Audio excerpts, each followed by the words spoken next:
Alhamdulillahi wa kafa. Wassalatu wassalamu ala rasulil mujtaba Sayyidina wa habibina wa syafi'ina wa maulana Muhammadin al-Mustafa wa ala alihi wa ashabihi wa dhurriyatihi wa kulli man taba'al huda. Asyhadu an la ilaha illallah wahdahu la syarika lah wa asyhadu anna Muhammadan abduhu wa rasuluhu la nabiyya ba'da. Thumma uhayyikum bi tahiyyatil islamiyyah, tahiyyatin thayyibatin mubarakah, tahiyyatin min indillahi, tahiyyati ahlil jannah. Assalamu alaikum warahmatullahi wabarakatuh.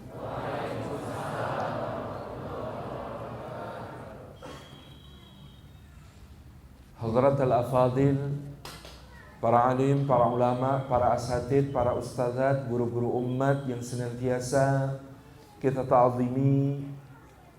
Hadrat al-mukarramin, para sesepuh, para tokoh masyarakat, para pemimpin berbagai institusi, lembaga, Dewan Kemakmuran Masjid, dan juga wabil khusus yang berkenan hadir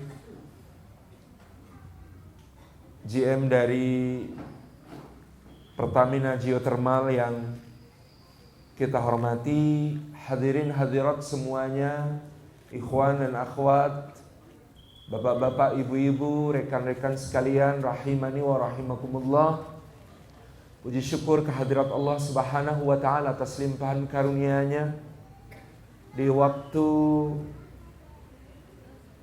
yang penuh berkah, di bulan yang mulia, bulan haram Rajab, di tempat yang agung, di rumah Allah kita dihimpunkan di dalam ketaatan, dimulai dengan salat maghrib berjamaah.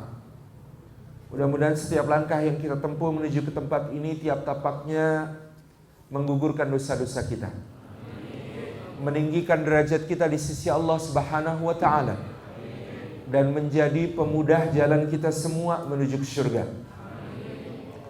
Dan duduk kita semua semoga termasuk dalam sabda Rasulullah sallallahu alaihi wa alihi wasahbihi wasallam, majtama'a qaumun fi baitin min buyutillah yatluna kitaballah wa yatadarasunahu bainahum illa ghasyiathumur rahmah wa haffathumul malaikah wa nazalat alaihimus sakinah wa dzakarahumullahu fi man 'indah. Rawahu Muslim wa sahih.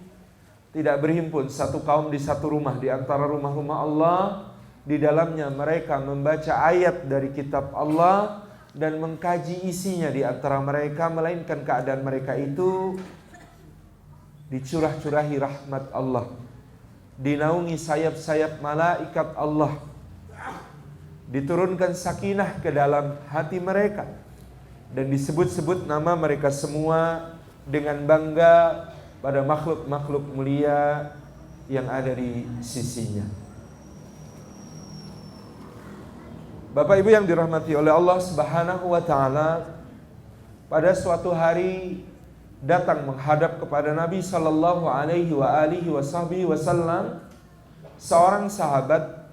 Faqala, maka dia berkata, ya Rasulullah, kulli fil islami syai'an la as'al anhu ahadan ghairak. Katakan kepadaku ya Rasulullah sesuatu tentang Islam ini yang dengan itu aku tidak perlu bertanya kepada siapapun selain engkau. Qala, bersabda Nabi sallallahu alaihi wa alihi wa sahbihi wasallam, qul amantu billahi thumma istaqim. Katakan, aku beriman kepada Allah, lalu kemudian istiqamahlah. Allah Subhanahu wa taala juga berfirman, a'udzubillahi minasyaitonir rajim, alladzina qalu rabbunallah thumma istaqamu tatanazzalu alaihimul malaikatu alla takhafu wa la tahzanu wa abshiru bil jannati allati kuntum tu'adun nahnu awliya'ukum fil hayatid dunya wa fil akhirah. Sadaqallahul adzim. Sesungguhnya orang-orang yang mengatakan Rabb kami adalah Allah, kemudian dia istiqamah di atas segala konsekuensi dari keimanannya itu, maka malaikat akan turun kepada mereka agar mereka itu berkata kepada orang-orang beriman itu, Allah takhafu, hendaklah jangan takut, wala tahzanu, dan hendaklah jangan bersedih, wa abshiru, dan berbahagialah bil jannati allati kuntum tu'adun, dengan surga yang telah dijanjikan untuk kalian. Nahnu awliya'ukum fil hayatid dunya wa fil akhirah. Kami adalah wali-wali, pelindung-pelindung, pembela-pembela bagi kalian di dalam kehidupan dunia dan juga di dalam kehidupan akhirat. Bapak Ibu jamaah yang dimuliakan oleh Allah Subhanahu wa taala, dari mana seorang mukmin memulai agar di surga mereka berjumpa? Mereka memulai dengan kalimatut tauhid. Mereka memulai dengan keimanan, di mana dengan keimanan itu yang lalu mereka di atasnya istiqamah. Mereka tidak hanya bersama dengan sesama mukmin di dalam ukhuwah yang merupakan konsekuensi dari keimanannya, tetapi mereka akan dibela bahkan oleh makhluk-makhluk Allah yang lain, para malaikat, dan disambut kelak di dalam surganya Allah Subhanahu wa taala sebagai rombongan-rombongan orang-orang yang bersaudara karena Allah, dan di sana tetap bersaudara karena Allah dengan saling ridha satu sama lain di atas araik, di atas bantal-bantal dan dipan-dipan yang mereka saling memandang dengan penuh keridhaan satu sama lain. Dari mana semua itu dimulai? Dari kalimat tauhid. Ketika mengatakan Rabbunallah, ketika mengatakan amantu billah, ketika mengatakan la ilaha illallah.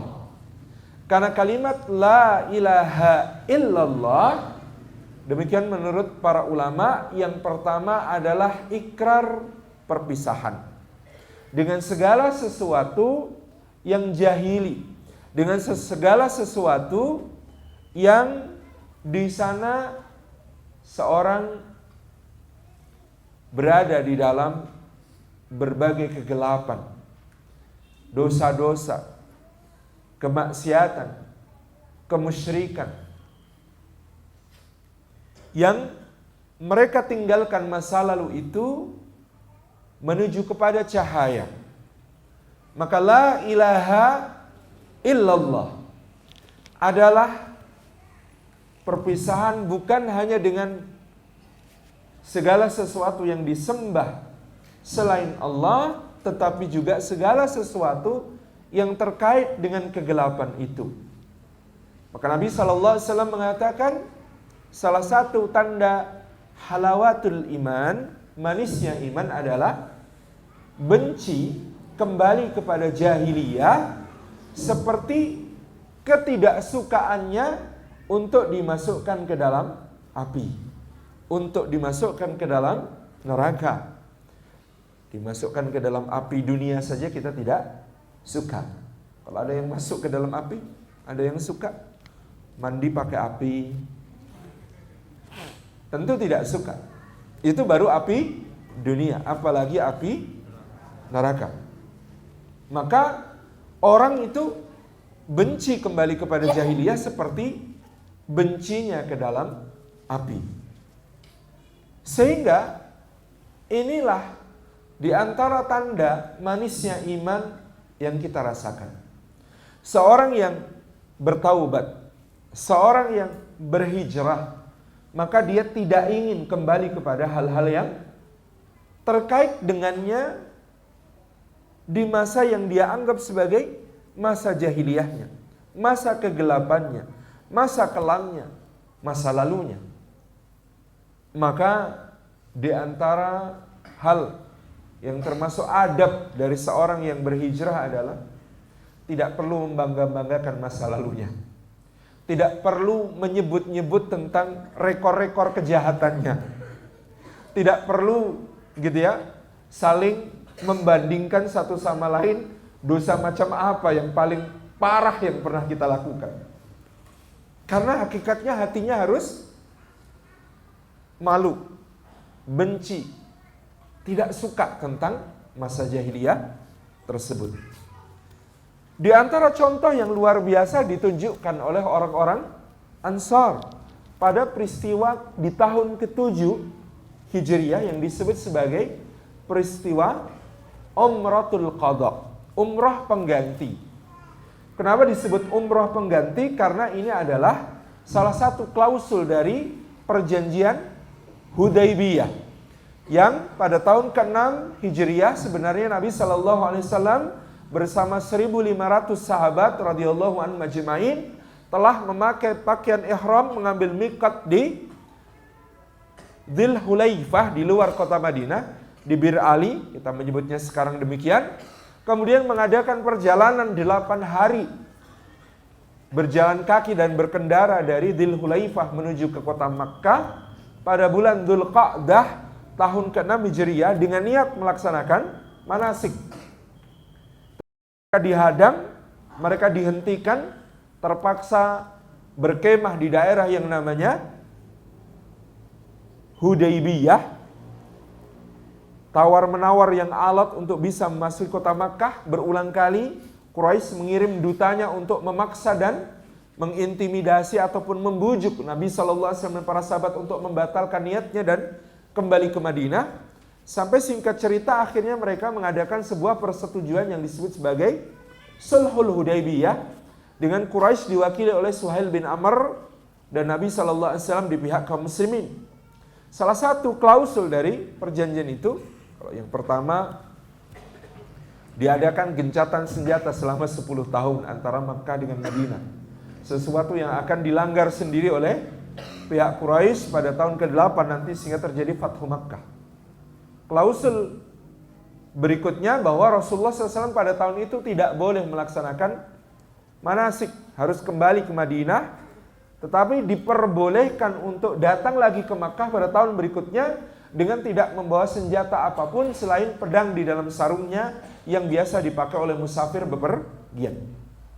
Salah satu klausulnya diganti tahun depan. Tahun ini nggak boleh, diganti tahun depan. Oleh karena itulah umrah pada tahun ke-7 Hijriah itu disebut sebagai Umratul Qadha, umrah pengganti. Nah, dalam peristiwa umrah pengganti itu Nabi SAW mensyariatkan begitu tiba di Makkah melaksanakan tawaf. Nabi memerintahkan ittiba, membuka lengan kanan.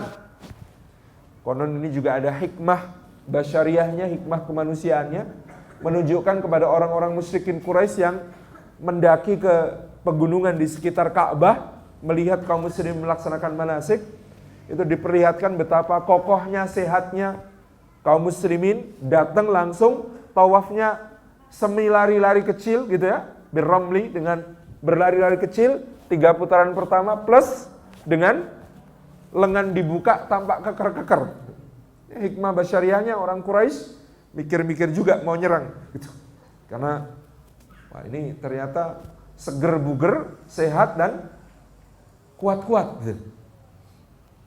Selesai tawaf, Nabi SAW memimpin kaum muslimin untuk bergerak menuju ke Safa.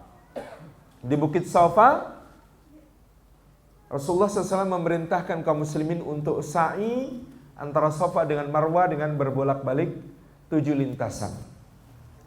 Nah, ketika itu orang-orang Ansar menolak untuk sa'i. Kenapa kok menolak untuk sa'i? Masya Allah ya. Kenapa orang-orang Ansar ini menolak untuk melaksanakan sa'i? Kata orang-orang Ansar, ya Rasulullah, kami boleh tidak diberi dispensasi untuk tidak perlu sa'i. Loh, kenapa? Kata Nabi sallallahu alaihi wasallam. Kata orang-orang Ansar, sebab di antara Safa dan Marwa, di tengah-tengahnya berdiri sebuah berhala yang sangat besar, namanya Manat. Dan berhala Manat ini adalah sesembahan Aus dan Khazraj di masa jahiliyah. Sehingga mereka ketika diperintahkan sa'i, ingat Manat, ketemu Manat. Kata orang-orang Ansar, kami ogah ketemu Manat. Ingat jahiliyah, gak nyaman di hati. Jadi ini Suritola dan daerah orang Ansar, ketemu mantan itu gak enak. Apalagi mantan Tuhannya gitu ya, mantan sesembahannya, gak enak ketemu mantan itu. Takut ketemu mantan itu, takut dosa. Jangan-jangan kalau kami sa'i antara Safa dan Marwa ketemu dengan Manat, kami dosa ya Rasulullah. Maka Allah Subhanahu wa taala ketika itulah menurunkan ayatnya yang luar biasa. Firman Allah, a'udzubillahi minasyaitonir rajim, innas safa wal marwata min sya'airillah, faman hajjal baita aw i'tamara fala junaha alaihi ay yatawafa bihima.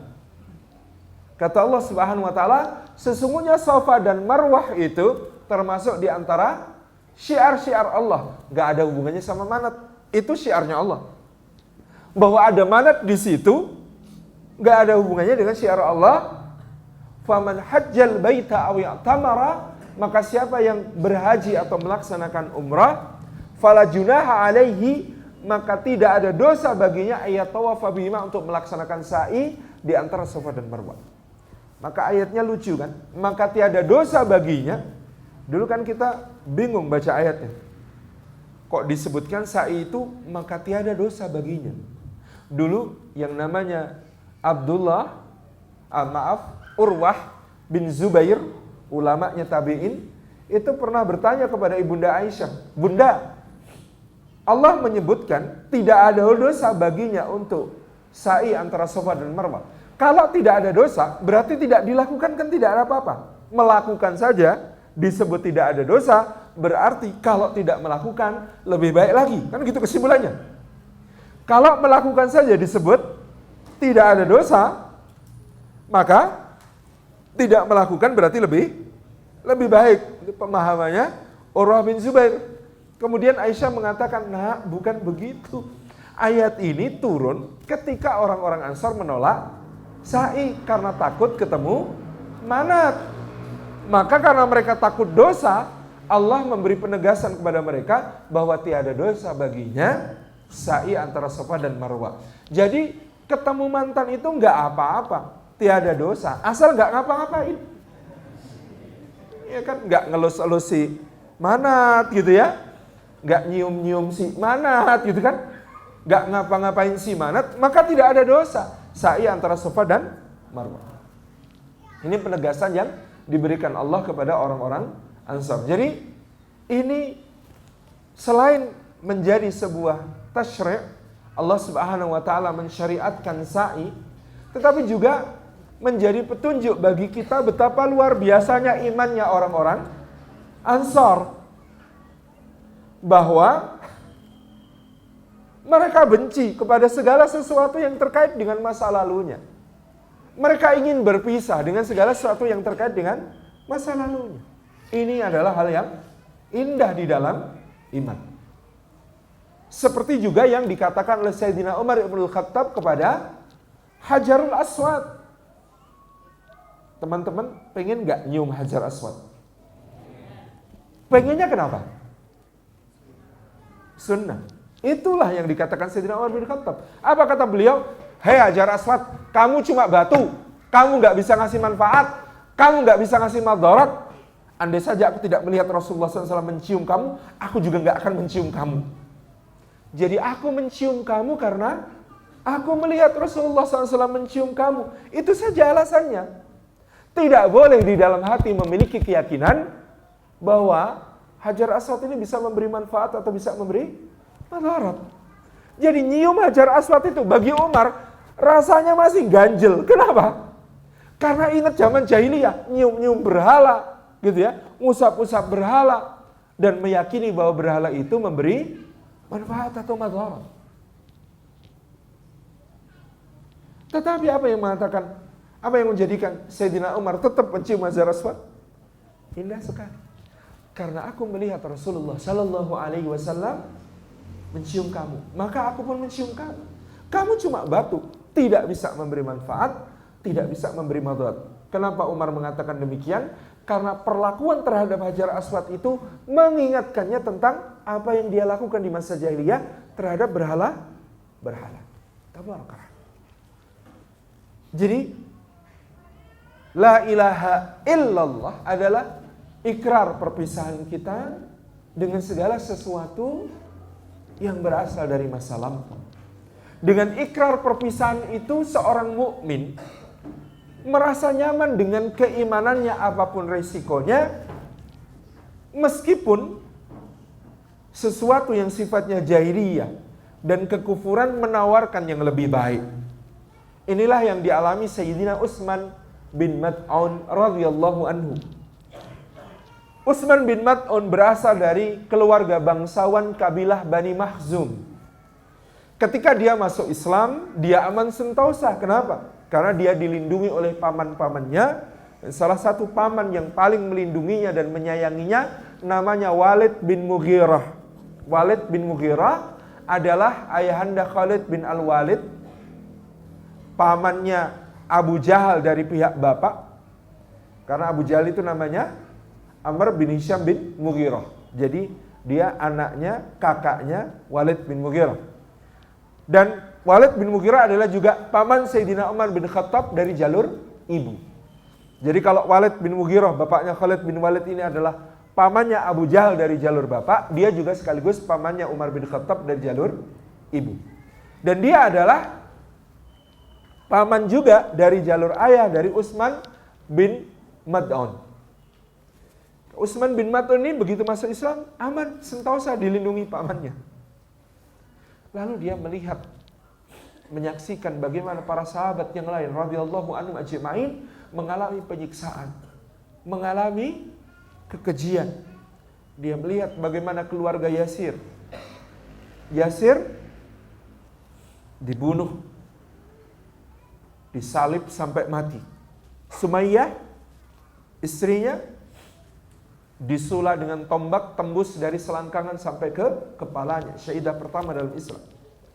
Ammar, putra mereka, disiksa sampai terpaksa mengucapkan kalimat kekufuran karena beratnya siksaan yang harus ditanggung.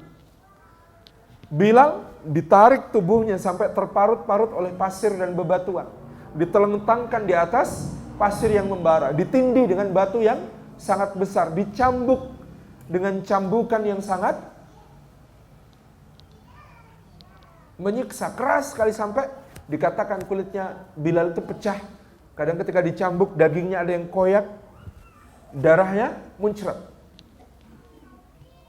Khabbab ibnul Arat, karena dia pekerjaannya pandai besi, dia diselongsong seperti kambing guling, diletakkan di atas bara api yang biasa dia pakai untuk melelehkan besi. Di situ kemudian punggungnya ini melepuh karena panas. Dan Khabbab berkata, demi Allah, tidaklah api di bawahku padam selain karena lepuhan-lepuhan di punggungku itu pecah lalu menetes-neteskan cairan sehingga bara apinya terpadam oleh cairan dari tubuh itu. Utsman bin Mad'un yang aman sentosa melihat saudara-saudara sesama mukmin mendapat perlakuan demikian, bagaimana hatinya? Dia tidak nyaman. Dia kemudian pergi ke Ka'bah. Dia tarik tangan pamannya, paman, kemari sebentar paman. Ada apa nak? Aku melihat saudara-saudaraku, orang-orang yang beriman kepada Muhammad SAW disiksa dengan keji oleh kaum kita. Dan aku aman sentosa seperti ini, sungguh demi Allah, aku menolak yang seperti ini. Apa maksudmu, kata pamannya? Kau baik-baik saja, sudah aku lindungi, tidak masalah. Kau mau beriman, kau mau kafir, kau mau beriman, terserah. Aku tidak peduli, aku melindungi keponakanku. Kamu keponakanku yang akan sangat aku sayangi. Tidak paman, demi Allah, mari kita ke depan Ka'bah lalu kita umumkan bahwa engkau telah mencabut perlindungan yang kau berikan kepada aku. Maka kemudian Terserahlah engkau, kata Walid bin Mughirah. Di depan Ka'bah mereka mengumumkan bahwa perlindungan sudah dicabut. Masih tidak terjadi apa-apa kepada Utsman bin Mad'un. Mungkin orang masih segan. Tapi suatu hari Utsman bin Mad'un melihat Lubaid, penyair yang sangat terkenal pada saat itu, sedang bersyair di depan orang-orang Quraisy.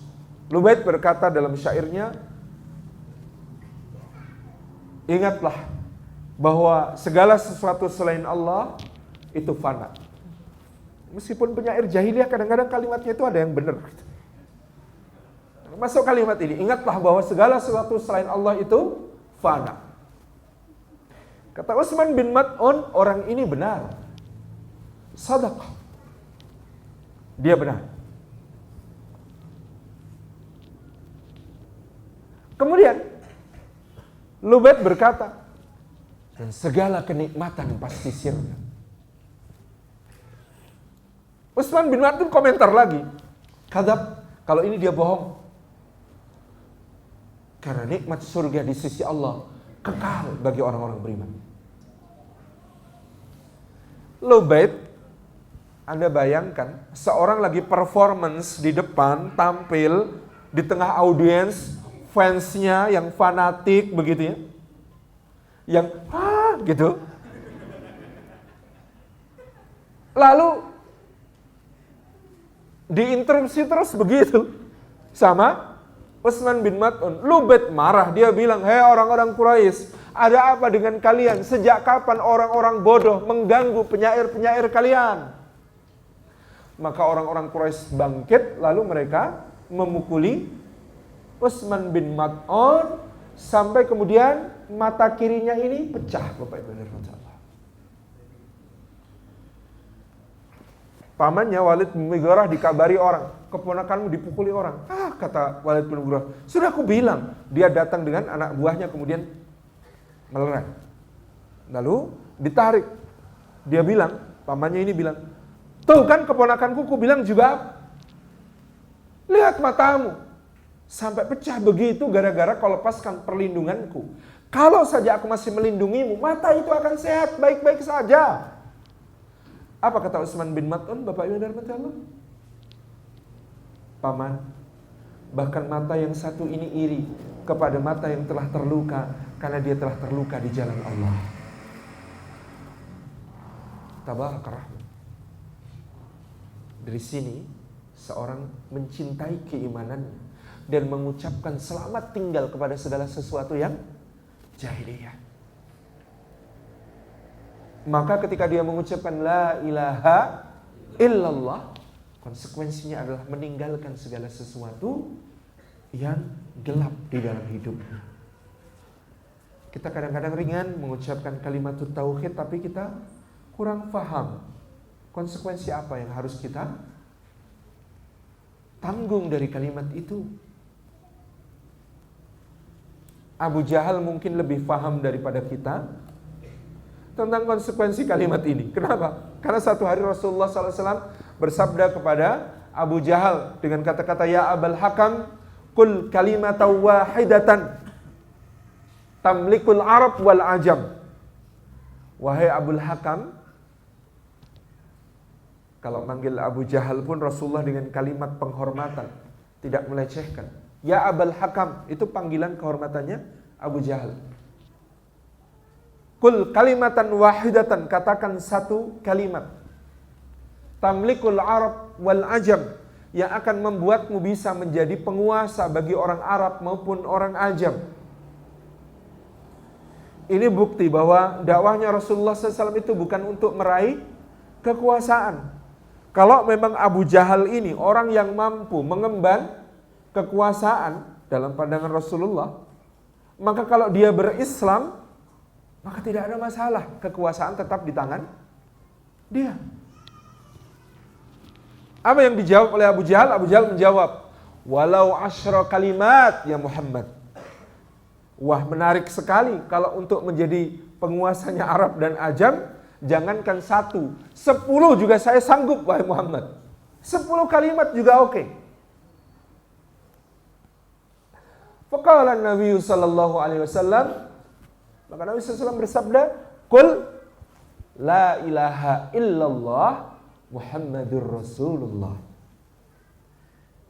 Katakan tiada ilah selain Allah dan Muhammad adalah utusan Allah. Kata Abu Jahal, tilkal kalimah yaghdubhal muluk. Kalau itu enggak. Karena kalimat itu kalimat yang akan dibenci oleh para raja.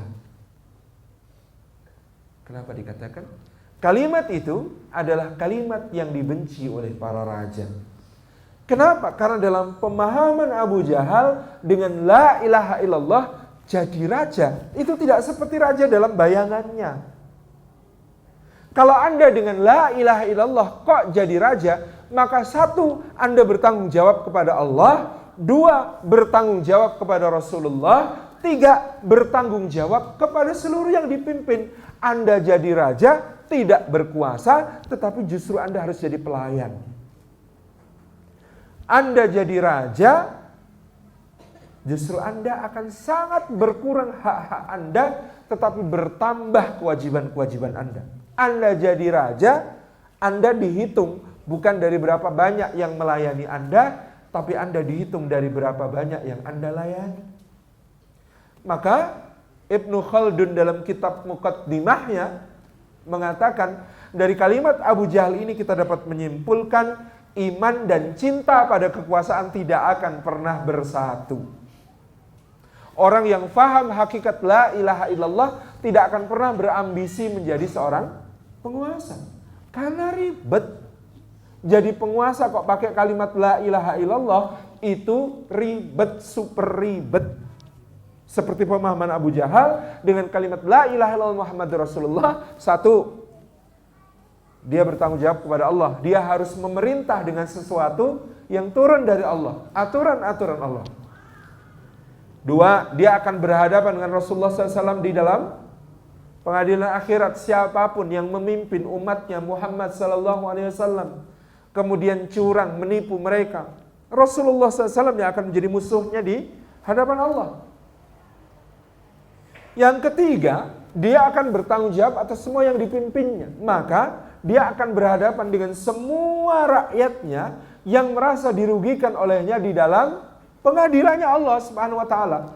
Maka bisa dihitung berapa lamanya kira-kira, kalaupun punya hak masuk surga, tentu akan menjadi yang sangat akhir masuk surga kalau menjadi pemimpin dari sebuah negeri yang besar. Indonesia misalnya 260 juta yang dipimpin, maka kalau mimpinnya zalim, 260 juta itu masing-masing akan mengajukan gugatannya di hadapan Allah Subhanahu wa taala.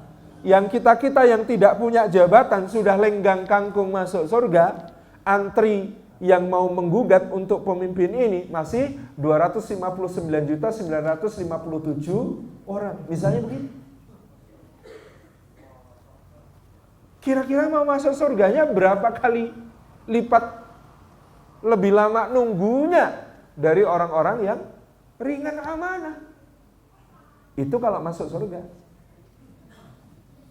Saya khawatir dengan itu, kalau yang menggugat 260 juta, amal solehnya sebesar apapun habis semua.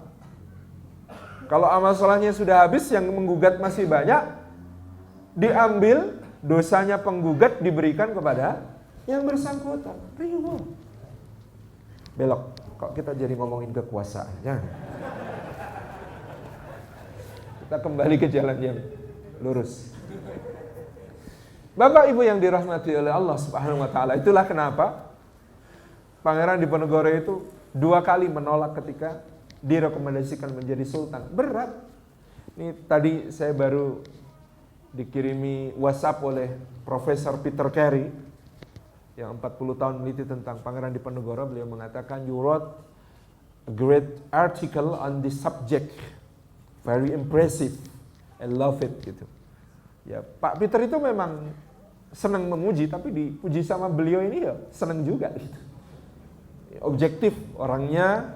Saya kemarin nulis bantahan soal kerisnya Pangeran Diponegoro yang kembali itu, agak panjang tulisan saya, ternyata beliau baca dan beliau langsung tadi begitu selesai baca kirim WA ke saya gitu.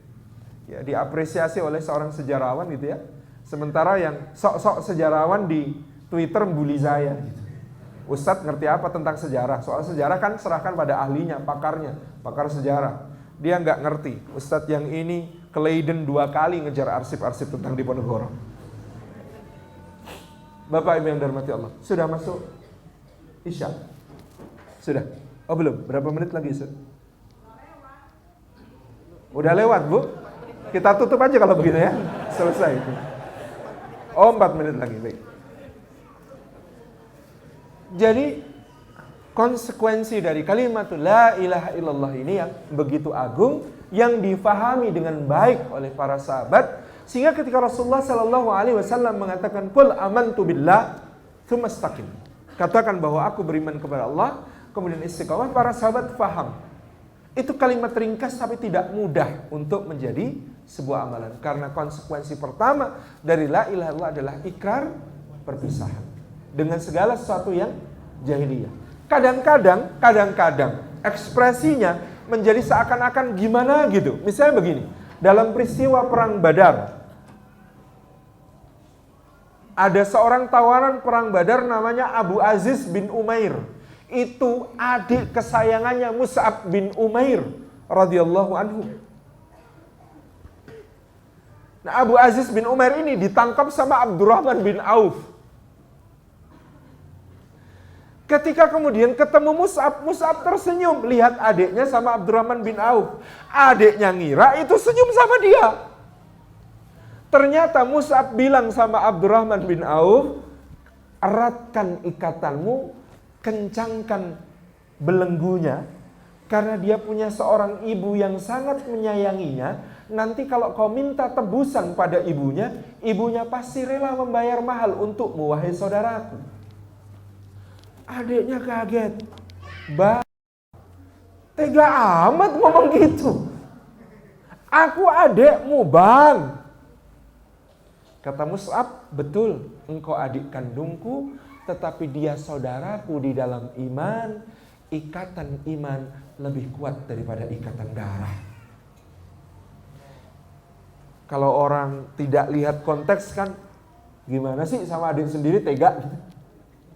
Tetapi konteks dalam peristiwa ini adalah bahwa si adik ini sudah berulang kali diajak oleh Mus'ab untuk memeluk Islam, untuk menerima agama Allah dengan cara yang paling indah, paling lembut, paling santun. Tetapi dia tetap menolak dan memilih berada di barisan kekafiran sampai di perang Badar. Maka ketika dia tertangkap, diikat sama Abdurrahman bin Auf, Mus'ab berkata, eratkan ikatanmu, gitu ya.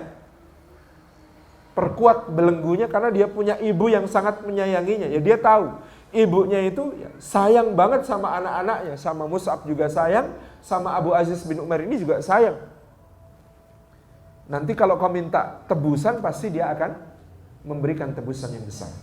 Kita jeda untuk adzan Isya. Ini baru yang pertama, yaitu la ilaha illallah sebagai ikrar perpisahan. Nanti akan kita lanjutkan tentang la ilaha illallah sebagai ikrar kebersamaan sesuai tema kita. Assalamualaikum warahmatullahi wabarakatuh. Baik, sebelum Bapak Ibu sekalian melaksanakan salat Isya berjamaah, kita lanjutkan tentang kalimat la ilaha illallah ini sebagai mabda kita semua, sebagai titik tolak kita semua di dalam melangkahkan kaki kita ke keridhaan dan surganya Allah Subhanahu wa taala, dalam langkah yang istiqomah, sehingga jalur yang kita lewati pun disebut sebagai siratal mustaqim, jalan yang istiqomah, lurus gitu ya. Maka setelah ikrar perpisahan, makna dari syahadat kita, makna dari kalimat tauhid kita adalah ikrar kebersamaan. Kalau sudah berpisah dengan segala sesuatu yang kelam, gelap, yang jahiliyah, yang syirkiyah, maka kita menuju kepada tauhid yang menyatukan kita di dalam persaudaraan iman. Maka makna halawatul iman yang disebut Rasulullah SAW bersama dengan benci kembali kepada jahiliyah, seperti benci masuk ke dalam api itu juga adalah dalam rangkaian hadis yang sama, saling cinta karena Allah, berjumpa karena Allah, berpisah karena Allah. Ini adalah amal agung sebada kalimat tauhid itu sendiri, dan sebagai konsekuensi dari kalimat tauhid itu sendiri, dengan mengucap la ilaha illallah, kita ini tiba-tiba bersaudara dengan mukmin, bukan cuma yang sezaman dengan kita, bukan cuma mukmin sedunia hari ini, tetapi mukmin sejak awal zaman. Oleh karena itu kita diajari doa, Rabbana ighfir lana wa li ikhwanina alladziina sabaquna bil iman wa la taj'al fi qulubina ghillan lil ladziina amanu Rabbana innaka ra'ufur rahim. Maka persaudaraan iman itu menembus batas ruang dan waktu. Dengan beriman, kita tiba-tiba saja bersaudara dengan moyang segala manusia, Adam alaihissalam. Bersaudara dengan Rasul pertama yang menghadapi begitu banyak permusuhan dan penentangan, Nuh alaihissalam. Bersaudara dengan Khalilur Rahman, kekasihnya Allah, yang menghadapi berbagai ujian, berpindah-pindah dari Irak menuju Kan'an, menuju ke Mesir, kembali ke Kan'an, menuju ke Makkah, dan seterusnya. Ibrahim alaihissalam. Bersaudara dengan orang yang namanya paling banyak disebut di dalam Al-Quranul Karim, yang pada awalnya tidak percaya diri untuk menjadi utusan Allah karena lidahnya bermasalah, yang pernah punya dosa membunuh, tetapi dia diangkat oleh Allah menjadi salah satu Rasul terbesar, Kalimullah Musa alaihissalam. Tiba-tiba kita bersaudara dengan seorang yang menjadi mukjizat zamannya, yang lahir dari seorang ibu yang suci, yang ahli ibadah, yang betul, tanpa sentuhan lelaki, tanpa hadirnya ayah, Isa alaihissalam, Ruhullah. Dan kita bersaudara dengan Rasulullah Muhammad sallallahu alaihi wasallam, dengan Abu Bakar As-Siddiq, yang tinggi, kurus, yang kulitnya putih, pucat, yang wajahnya begitu teduh, bersenyum, yang saking kurus tubuhnya sering harus membetulkan berulang kali sarungnya di dalam salat supaya tidak mengulur. Bersaudara dengan Umar bin Khattab, yang tinggi, besar, berkulit putih kemerah-merahan, yang berjenggot lebat, yang berkumis, kumisnya berdiri ketika beliau marah, yang ketika memeriksa barisan salat berkata sawu sufufakum, lalu bersin yang terjengkang 4 orang. Salah satu kisah yang disampaikan Ibnu Mas'ud tentang Sayyidina Umar, Umar pernah mengimami, ketika akan mengimami beliau berkata sawu sufufakum, lalu beliau bersin. Nah, 4 jamaah terdepan di belakang imam ini terjengkang karena bersinnya Sayyidina Umar, yang kalau beliau naik kuda kakinya nyaris menyentuh tanah, yang pedang beliau itu panjangnya 1,5 meter, beratnya 30 kilogram. Kita bisa bayangkan seperkasa itu Sayyidina Umar. Pantas kalau setan takut ya. Kita bersaudara dengan Sayyidina Utsman bin Affan, yang pemalu, yang lembut, yang tinggi, yang tampan, yang di wajahnya ada bekas cacar sedikit. Kita bersaudara dengan Sayyidina Ali bin Abi Thalib, yang tidak terlalu tinggi, yang kekar badannya, yang sering mencukur gundul rambutnya, yang humoris tapi pemberani. Tabarak rahman. Ikrar ini ikrar kebersamaan yang luar biasa. Ikrar ukhuwah yang batasan terbawahnya adalah salamatus sadr, lapang dada. Batas tertingginya adalah isar, mendahulukan saudara di atas kepentingan kita, meskipun kita sangat berhajat tentang hal itu. Salamatus sadr, kalau kita tidak percaya bahwa ukhuwah itu, yang batas terbawahnya salamatus sadr, yang batas tertingginya isar, itu adalah amal yang agung, yang mudah sekali memasukkan orang ke surga. Batas bawahnya saja menjaminkan seorang masuk surga. Salamatus sadr, lapang dada kepada sesama mukmin, itu membawa seorang ke surga. Ceritanya di mana? Sabda Nabi sallallahu alaihi wasallam diceritakan oleh Abdullah bin Amr bin Al-As radhiyallahu anhu. Pada suatu hari Rasulullah sudah berdiri di pengimaman hendak memimpin kami salat berjamaah. Kemudian beliau bersabda, akan datang kepada kita seorang lelaki dari kalangan ahli surga. Berarti lelaki ini datangnya ke masjid awal atau mepet takbiratul ihram? Mepet. Rasulullah sudah memeriksa shaf, dia baru datang. Dan dia datang langsung gabung ke shaf dalam keadaan janggutnya masih basah oleh air wudhu netes-netes. Berarti sempat sholat sunat apa tidak? Tidak. Tahiyatul masjid apa tidak? Tidak. Qobliyah apa tidak? Tidak. Takbir. Selesai sholat, kata Abdullah bin Amr bin Al-As, aku mencari lelaki itu dan sudah tidak ada. Berarti habis sholat dzikir apa enggak? Wiridan apa tidak? Tidak, bablas. Hari kedua, Rasulullah bersabda lagi, akan datang kepada kita seorang lelaki dari kalangan penduduk surga. Diperhatikan lagi oleh Abdullah bin Amr bin Al-As, orang yang sama yang datang. Dan seperti yang kemarin terjadi, orangnya menghilang. Hari ketiga, saking penasarannya Abdullah bin Amr bin Al-As, begitu Rasulullah sudah menyiapkan barisan, Abdullah bin Amr ke belakang dulu. Dan Rasulullah bersabda lagi, akan datang kepada kita seorang lelaki ahli surga. Lalu lelaki itu muncul. Abdullah bin Amr tidak tinggal diam, dia segera jejeri lelaki itu salat. Gak boleh lolos kali ini. Jejer bener, begitu selesai salam, laki-laki ini berdiri keluar masjid. Oleh Abdullah dikejar, diikutin. Diikutin sampai rumahnya. Begitu sampai di rumah orang itu, Abdullah bin Amr berkata, paman sebentar. Kamu siapa nak? Saya Abdullah bin Amr bin Al-As. Oh, apa yang bisa saya bantu? Gini paman, saya lagi ada masalah sama bapak. Boleh nggak saya numpang nginep di rumah paman? Kata lelaki ini, oh ya boleh ya, silakan, tentu saja, monggo.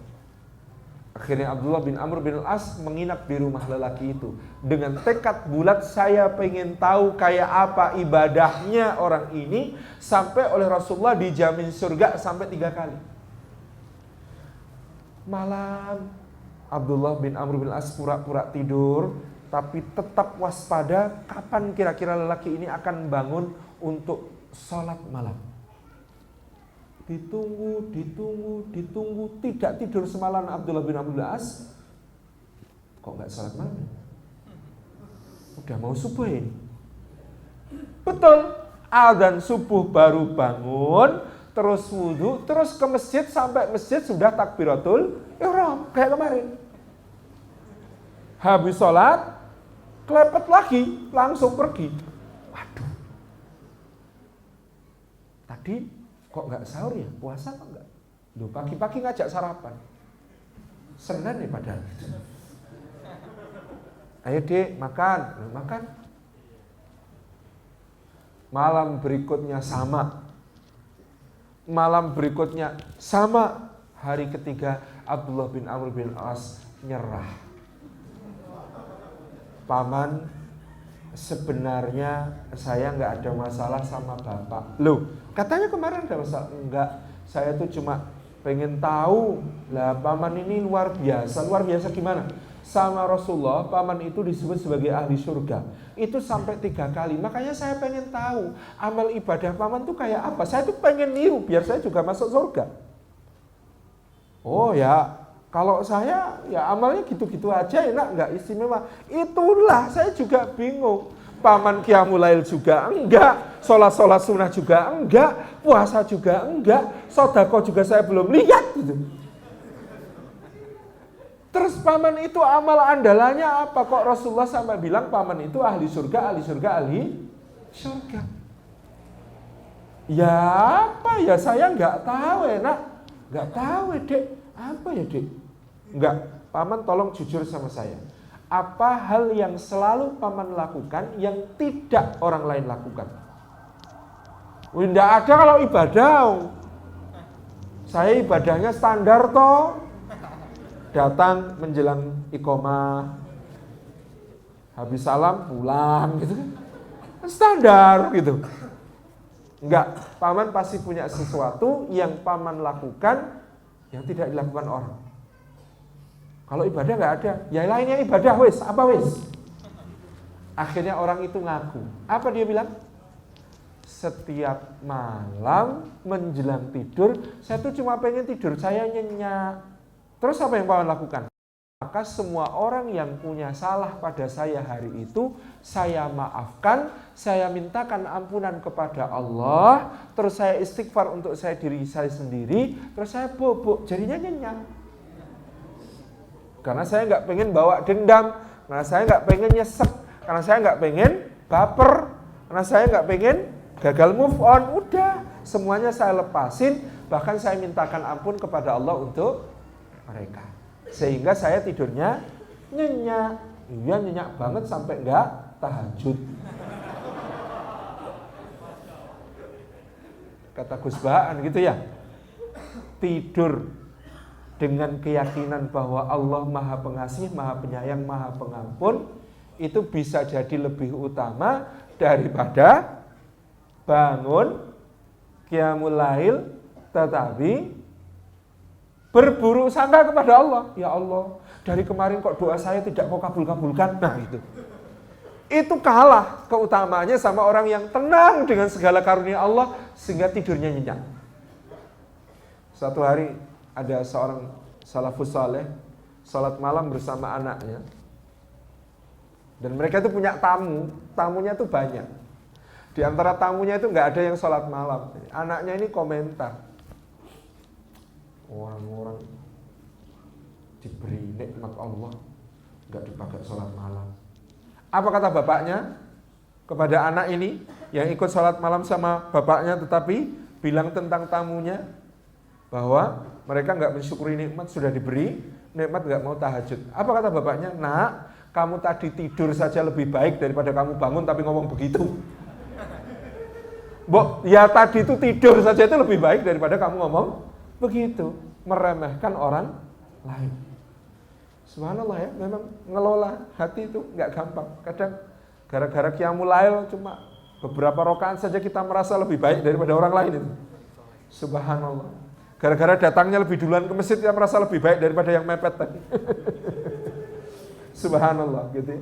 Memang luar biasa. Jadi ini dalil bahwa salamatus sadr, dada kita dibersihkan dari ghil, dari nyesek, dari tersinggung, dari sakit hati, dari dendam kepada sesama mukmin. Salamatus sadr, batas terbawah ukhuwah itu sudah cukup menjadikan seseorang dijamin surga oleh Rasulullah SAW, bahkan jaminnya sampai tiga kali. Nah, termasuk tanda salamatus sadr itu pertama-tama orang mukmin kepada orang mukmin lain itu cirinya prasangkanya baik.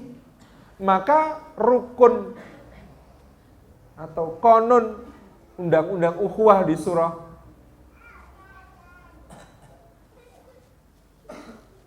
Al-Hujurat juga yang tadi kita bahas di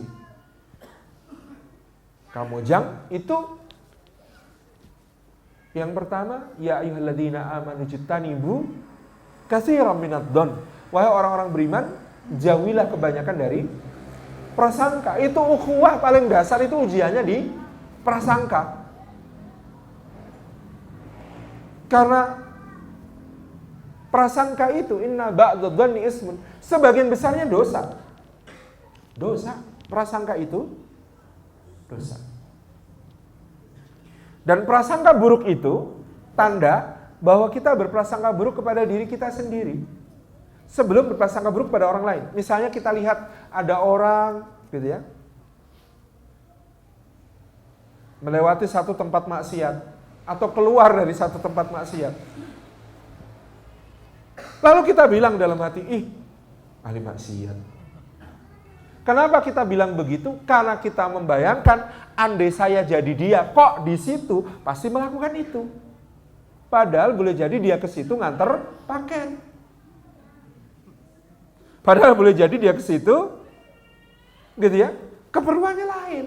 Tapi kita sudah prasangka buruk duluan. Itulah kenapa Allah memuji dua golongan orang beriman di dalam surat An-Nur tentang fitnah kepada ibunda kita Aisyah radhiyallahu anha yang dilancarkan oleh orang-orang munafik yang disebut sebagai peristiwa hadisul ifk, berita dusta. Ketika Aisyah ketinggalan dari rombongan Rasulullah karena nyari kalungnya yang tertinggal di khala, di toilet, kemudian tertinggal rombongan, disusulkan oleh seorang sahabat yang bernama Sofwan bin Al-Mu'attal, yang mereka teman masa kecil antara Aisyah dengan Sofwan, sehingga ketika nyusul rombongan Rasulullah sudah matahari tinggi, orang-orang melihatnya, lalu orang munafik cie. Gitu. Maka Allah memuji dua jenis manusia. Satu, Sayyidina Umar bin Khattab. Karena Sayyidina Umar bin Khattab begitu mendengar ada orang mengatakan berita dusta tentang Aisyah, apa yang dikatakan oleh Umar bin Khattab? Subhanallah, hadza buhtanun azim. Maha suci Allah, ini dusta yang sangat besar. Ini menunjukkan bersihnya hatinya Sayyidina Umar. Padahal itu fitnahnya tentang Aisyah. Kalau beliau hatinya bermasalah dengar berita fitnah tentang Aisyah, niscaya senang.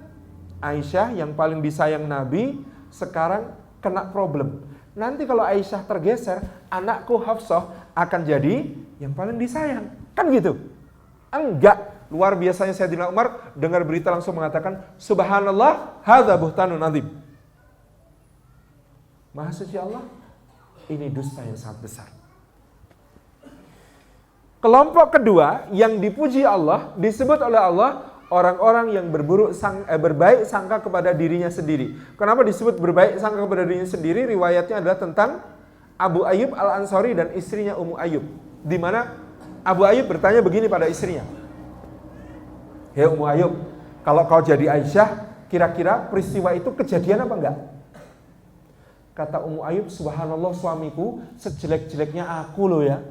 Yang namanya perbuatan zina itu perbuatan keji yang sangat menjijikkan bagiku. Na'udzubillah, gak mungkin suamiku. Apa kata suaminya? Oh, apalagi Aisyah. Aisyah lebih gak mungkin. Wong Aisyah lebih baik dari kamu. Keren ya? Ibrahnya itu keren. Kemudian Ummu Ayyub bilang sama suaminya, Abu Ayyub, hei Abu Ayyub, kalau kau yang jadi Sofwan kira-kira kejadian apa enggak? Kata suaminya, subhanallah, sejelek-jeleknya aku nggak pernah terbesit, terpikir sama sekali dalam otakku untuk mengkhianati Rasulullah, apalagi menodai keluarganya. Na'udzubillah. Anda perhatikan pilihan kalimatnya. Ummu Ayyub mengatakan, bagiku zina itu kecil, jijik. Yang main di perempuan itu apanya?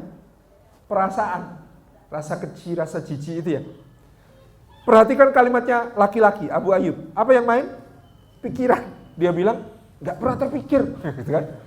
Untuk mengkhianati Rasulullah, apalagi sampai menodai keluarganya. Nah, kata istrinya apa? Apalagi Sofwan, lebih gak mungkin lagi. Wong Sofwan lebih baik dari kamu. Gitu. Ini karena bersangka baik pada diri sendiri, maka akibatnya bersangka baik kepada saudaranya. Kalau kita melihat atau mendengar sesuatu yang buruk tentang saudara kita, pertama-tama, kata Ibnul Mubarak rahimahullah, cari 70 udzur untuk membenarkan saudaramu itu. Kalau 70 alasan itu tidak ada satupun yang masuk akal, katakan pada dirimu, saudaraku punya alasan yang tidak saya tahu. Masya Allah. Itu saudara. Itu ukhuwah.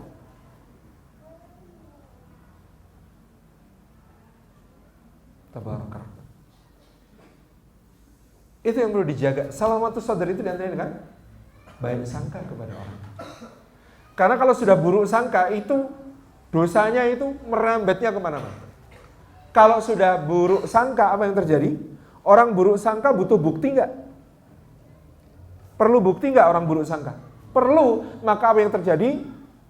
Wala tajassasu, dan jangan kamu cari-cari kesalahannya.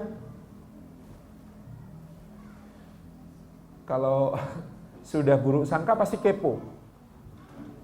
Pasti kepo, pengen tahu, pengen memata-matai, pengen melihat bukti, mencari bukti. Kalau sudah punya bukti, jadi orang megang rahasia orang lain, aib orang lain. Kuat nahan sendiri, nggak usah cerita-cerita. Berat, pasti cerita. Maka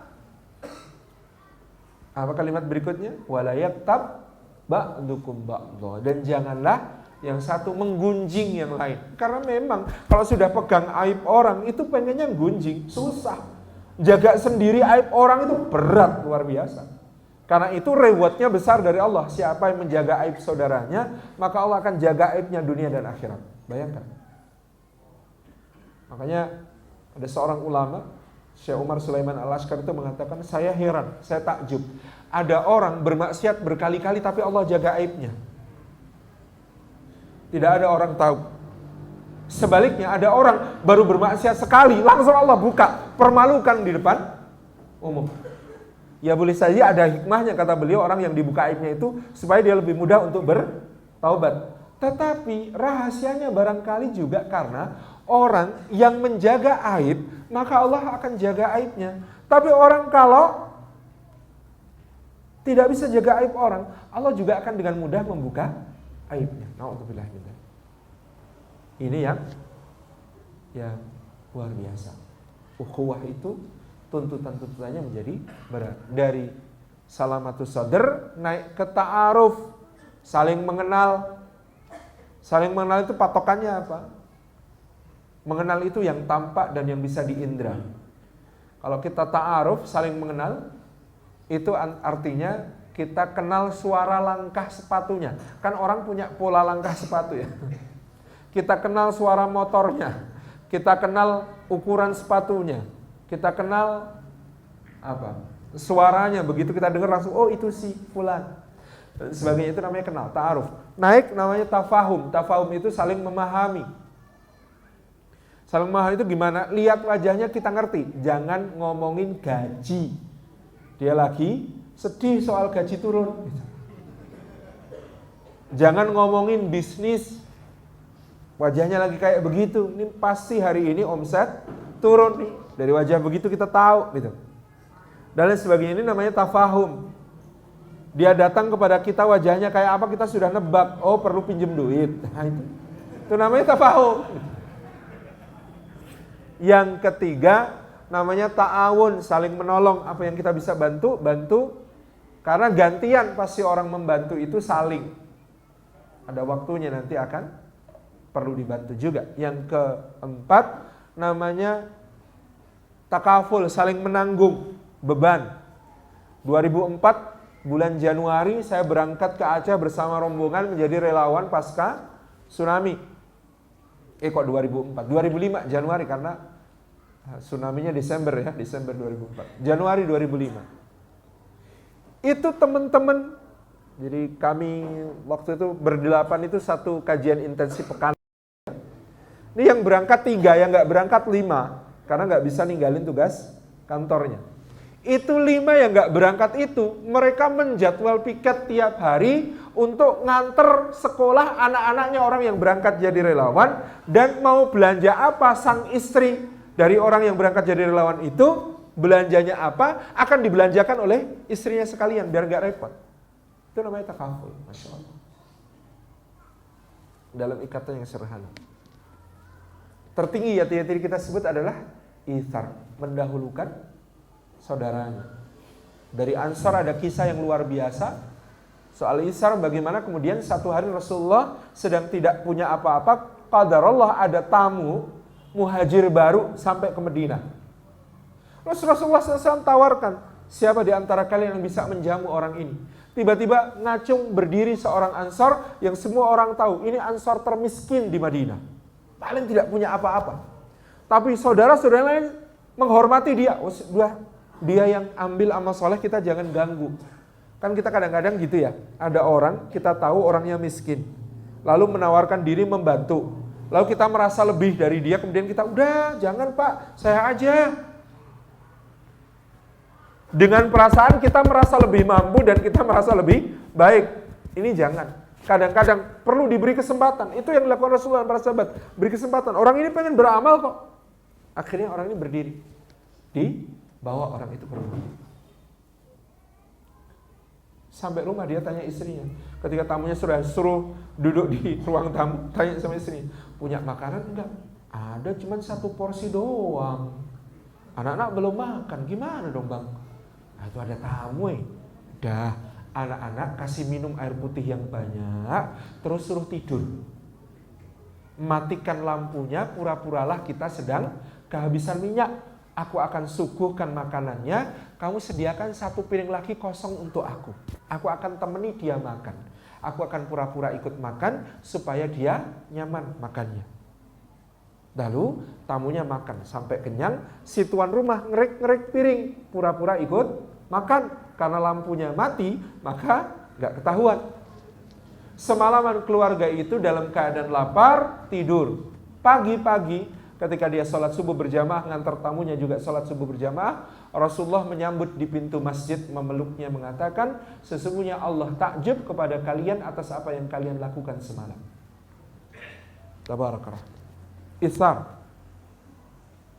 Sebagaimana kisahnya Ikrimah bin Abu Jahal, ya Allah tuh ya, kalau mau dari sulbinya seorang lelaki yang di dalam Quran dikutuk berkali-kali namanya Abu Jahal, kok ya punya anak pahlawan besar Islam, dan sekaligus ketika dia jadi pahlawan, ceritanya di akhir hayat harum sampai hari ini.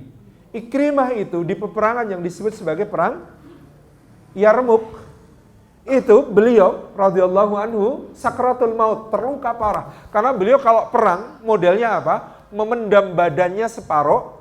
Ini kalau sudah lihat pasukan keteteran, pasukan kaum muslimin ini agak terdesak, maka beliau gali tanah, kemudian badannya dipendam sampai pinggang, lalu pegang pedang begini, udah. Supaya nggak mundur. Kan kakinya di dalam tanah, jadi nggak bisa mundur gitu. Saking pemberaninya beliau itu begitu. Itu yang beliau lakukan baik di perang Yamamah ketika melawan Musailimah Al-Kadzdzab maupun ketika melawan Romawi di Yarmuk. Sehingga beliau akhirnya terluka parah dan sakratul maut ketika itu. Beliau haus, kemudian mengatakan, minta air. Dan seorang bawa air tergopoh-gopoh. Ketika mau diminumkan kepada Ikrimah, ternyata di sebelahnya ada orang yang juga mengeluh haus. Maka Ikrimah menutup mulutnya dan kemudian memberi isyarat, beri minum dia lebih dulu. Dibawa ke orang kedua baru mau minum, terdengar suara yang lain, pengen minum juga. Orang kedua juga nutup mulut, minta tolong saudaranya didahulukan. Kemudian orang ini yang bawa minum ke orang ketiga, ternyata orang ketiga sudah meninggal. Balik ke orang kedua juga sudah meninggal. Balik ke Ikrimah juga sudah meninggal. Mereka bertiga wafat dalam keadaan saling mendahulukan sahabatnya, saudaranya. Itu yang disebut sebagai itu. Tabarakallah. Jadi disinilah kemudian orang-orang mukmin menghayati la ilaha illallah sebagai ikrar kebersamaan di dalam suka maupun duka, di dalam ukhuwah karena iman kepada Allah. Orang kalau sudah saling cinta karena Allah, maka dia mendapatkan halawatul iman, tadi yang sudah kita sebut, manisnya iman. Dia mendapatkan naungan dari 7 golongan yang dinaungi Allah pada hari tiada naungan selain naungan Allah adalah orang yang saling cinta karena Allah. Yang ketiga, dia mendapatkan mimbar-mimbar dari cahaya di hadapan Allah kelak yang membuat nabi dan syuhada iri karenanya. Yang keempat, dia mendapatkan kedudukan yang tidak dicapai hanya dengan amal-amal pribadi. Anas bin Malik menceritakan sebuah hadis, datang seorang kepada Nabi SAW. Kemudian dia bertanya, ya Rasulullah mata sa'ah, ya Rasulullah kapan kiamat? Nabi SAW menjawab, apa yang sudah kau siapkan untuk menghadapinya? Orang itu berkata, la syai' illa wa ana uhibbullah wa rasulah. Tidak ada kecuali bahwa saya cinta kepada Allah dan Rasulnya. Faqala Nabi sallallahu alaihi wasallam, anta ma'aman ahbabta, engkau akan bersama dengan yang kau cintai. Wa fi riwayat Muslim, Imam Muslim punya lafaz lain, yusyarul mar'u ma'aman ahabba, orang akan dihimpun bersama dengan yang dicintainya. Kata Anas bin Malik, ini hadis ini salah satu yang paling bikin saya paling bahagia. Sehingga kalau ada yang mau nuker hadis ini pakai sepenuh bumi berupa emas, nggak akan saya kasih. Kenapa? Kata Anas bin Malik, karena saya ini, amal saya, ibadah saya, sholat saya, zakat saya, puasa saya, sedekah saya, tilawah Quran saya, jihad saya, nggak ada seujung kukunya Umar, nggak ada seujung kukunya Abu Bakar, apalagi Rasulullah SAW. Amal saya nggak ada seujung kukunya mereka. Tetapi kata Anas bin Malik, saya cinta pada mereka bertiga. Sehingga dengan kalimat engkau akan bersama yang kau cintai, saya masih punya harapan kelak di surga. Surga saya sama dengan surganya mereka. Meskipun amal saya jauh di bawah mereka. Masya Allah. Maka cinta itu amal yang besar nilainya. Perhatikan siapa yang paling kita cintai di dalam hati kita. Mbak-mbak, akhwat-akhwat, perhatikan siapa yang paling terukir namanya di hati kita.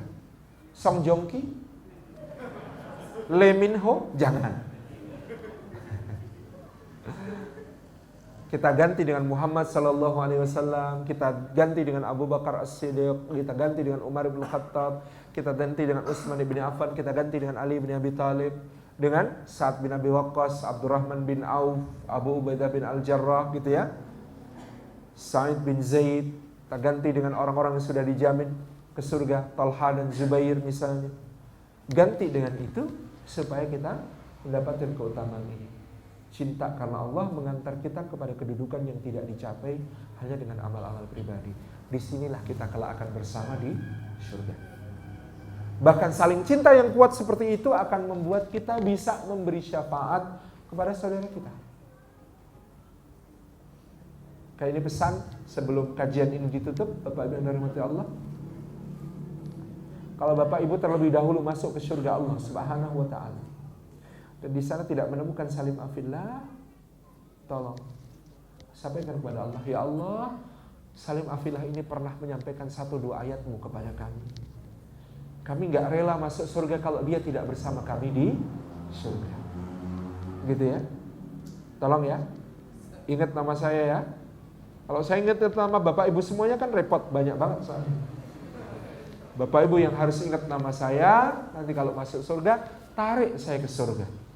Bahwa ternyata saya di yang lebih tinggi, alhamdulillah. Misalnya, kalau Habib Muhammad bin Anis soalnya pede biasanya ngomong, Bapak Ibu semua, kalau nanti tidak menemukan saya di surga, insya Allah saya ada di surga yang lebih tinggi.